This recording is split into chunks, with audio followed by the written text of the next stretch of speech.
Hello friends, let's listen to the English chapter David and Goliath. Chapter 3 David and Goliath. The Holy Bible is divided into two parts, the Old Testament and the New Testament. This much loved story is taken from the Old Testament. We can do much only if we have faith in God and love Him just as David did. David was a shepherd boy. Every day he would be out in the midst of nature. Green hills dotted with tiny yellow flowers, minding his flock of sheep. He kept a careful eye on them so that they do not wander off or get killed by some fierce wild animal. The sheep knew they were safe and secure when David was with them. David was good at his job. He led them to the spots where the grass was fresh and juicy. He found them streams of clear fresh water so that they could quench their thirst. While minding the sheep, David liked to sing and play his harp. He loved God and he would compose or write songs praising and thanking Him for everything. David did not know this, but God had chosen him to be the future king of this land, called Israel. The present king, whose name was Saul, would not keep well. He would often send for David to sit by his bedside and play his harp for him. This would help him to feel better. The king's son, Jonathan, and David were good friends, and Saul was also fond of David. One day, King Saul's enemies gathered their armies for a battle against him. The enemy had a huge man who was 9 feet tall. He was simply enormous. No wonder he was known as Goliath the giant. He wore a bronze helmet and a heavy coat of armor. He carried a long and heavy spear, and his voice boomed all over the valley when he shouted, "Come out, King Saul's army! I challenge you to a battle.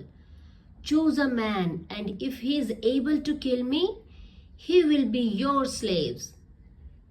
Come out and kill me if you dare."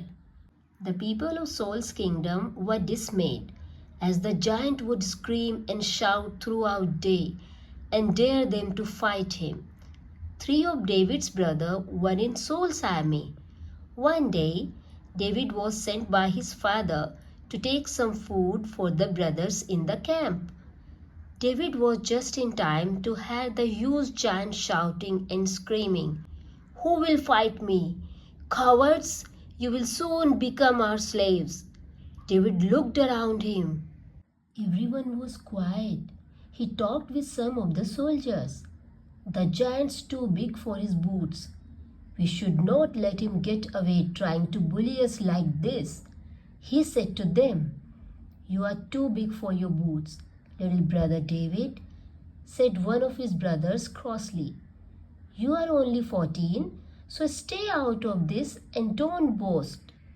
Leave us men to fight Goliath. Now go away." And David did go away straight to King Saul himself. "O king, I'll fight Goliath.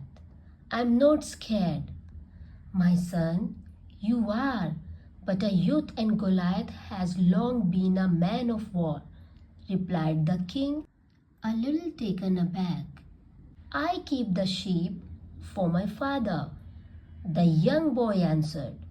"When a lion took away a lamb from my flock, I went after him, fought and smote him. God gave me the strength to fight the beast. The same God will give me the wisdom and strength to fight our enemy. Please grant me permission, O my king." So Saul said, "Go then, my child, and may God be with you." The king lovingly clothed David in his own armor, his own helmet, and his own sword. But David was not used to these heavy things. I can hardly walk in this heavy armor, he said to himself as he walked out of the palace. I shall put on my own clothes. David took his strong stick and walked to a brook flowing close by. He chose 5 smooth round stones, put them inside his shepherd's bag, and drew near to where the enemy was camped. When the enemy's army and Goliath saw this youth approaching them, they began to laugh and mock the lad. Oh, what's this? Goliath roared. Am I a dog that you come to me with a stick? He laughed out loud. I come to you in the name of God, David shouted back. He put his hand inside his bag, took out a stone and put it into his sling. Then he took careful aim and fired it at the giant.